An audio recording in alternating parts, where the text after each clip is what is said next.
சின்ன மருமகள் சீரியல்ல அடுத்து வர எபிசோட்ல என்ன மாதிரியான ட்விஸ்ட் எல்லாம் இருக்க போகுதுங்கிறத இந்த வீடியோவில் பார்க்கலாம். தமிழ் மலருக்கு ஃபோன் பண்ணி அக்கா மீனாட்சி எப்படி இருக்கா, மீனாட்சி நல்லா இருக்காளான்னு சொல்லிட்டு கேட்டுட்டு இருக்காங்க. இதை கேட்டதும் உடனே மலர் அவளுக்கு என்ன நல்லா தான் இருக்கான்னு சொல்லிட்டு ஒரு மாதிரி தயக்கத்தோடவே பதில் சொல்றாங்க. இது தமிழ் கண்டுபிடிச்சிடுறாங்க. அக்கா என்னக்கா வார்த்தையை மெண்டு முழுங்குறீங்க, என்ன விஷயம், ஏதாவது பிரச்சனையா, நீங்க சேஃபா சென்னை கிளம்பிட்டீங்கல்ல, என்னக்கா சொல்லுங்க சொல்லி கேட்டுட்டே இருக்காங்க.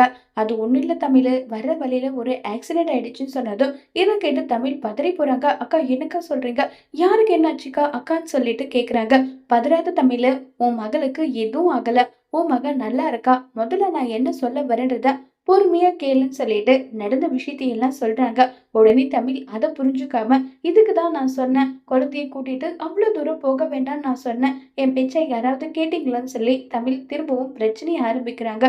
உடனே மலரு, இங்க பாரு தமிழ், நீ அதை பத்தி யோசிக்கிறியே, ஒருவேளை மீனாட்சி மட்டும் இங்க வரலனா எங்க எல்லார் உயிருக்கும் ஆபத்தா இருக்கும், அதை பத்தி யோசிக்க மாட்டியா, மீனாட்சி இருக்கிற வரைக்கும் எங்களுக்கு எந்த ஒரு பிரச்சனையும் வராது, நாங்க நல்லாவே இருப்போம் புரியுதான்னு சொல்லிட்டு இருக்காங்க.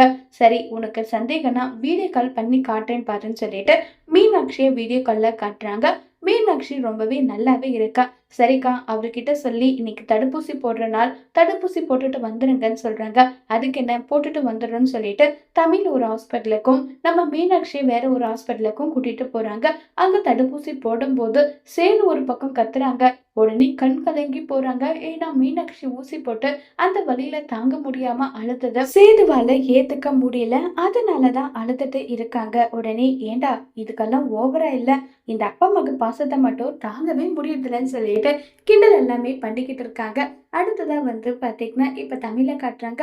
தமிழ் குழந்தைக்கு தடுப்பூசி போட்டதுனால தமிழ் குழந்தைக்கு மருந்தெல்லாம் கொடுத்துட்டு இருக்காங்க. மீனாட்சிக்கும் அங்க அதே மாதிரி தானே இருக்கும்னு சொல்லிட்டு சேதுக்கும் கால் பண்றாங்க. தடுப்பூசி போட்டுட்டு வந்துட்டோம்னு சொல்றாங்க. குழந்தைக்கு இப்பதான் லைட்டா ஃபீவர் அப்படிதான் இருக்குன்னு சொன்னதும் 2 மணி நேரத்துக்கு ஒரு முறை மருந்து கொடுத்துட்டே இருக்கணும்னு சொல்றாங்க. சரின்னு சொல்லிட்டு இப்ப சேது மருந்து கொடுக்குறாங்க.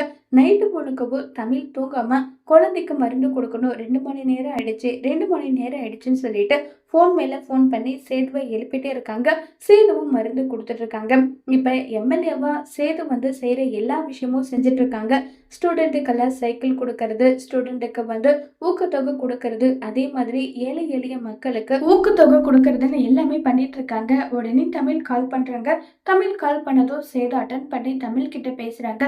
இது எல்லாம் பார்த்து ஐஸ்வர்யாவுக்கு பயங்கர கோபம் வருது. ரொம்பவே டென்ஷன் ஆகுறாங்க.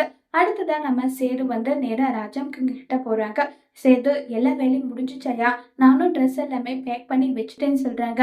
அப்பா இல்லப்பா, எம்எல்ஏ மீட்டிங் எதுவும் நடக்குதான், பொதுக்குழு நடக்கிறதுனால எம்எல்ஏங்க எல்லாருக்கும் ட்ரைனிங் கொடுக்குறாங்களா, அதனால 2 நாள் இங்க இருந்துட்டு வரணும்ப்பா, ஆனா மீனாட்சியை நாளைக்கு தமிழ் கிட்ட ஒப்படைக்கணும், என்ன பண்றதுன்னு தெரியலன்னு சொல்றாங்க. இதை கேட்டதும் உடனே ராஜாங்கம் சேது அதுக்கு என்ன, தமிழ்ச்செல்வி குடும்பத்துக்கிட்ட பேசிக்கலாம், நம்ம என்ன வேணும்னே போகாம இருக்கோம், நம்ம சூழ்நிலை அப்படி இருக்குன்னு சொல்லி ராஜாங்கம் சேதுவை சமாதானப்படுத்துறாங்க. ஆனா தமிழ்ச்செல்வி இந்த விஷயத்துக்கு ஒத்துப்பாங்களா, ஏன் மீனாட்சி என்கிட்ட வந்தாகணும்னு சொல்லிட்டு பிடிவாதம் பிடிக்க போறாங்களாங்கிறத வரப்போற எபிசோட்ல வெயிட் பண்ணி பார்க்கலாம். தேங்க்யூ.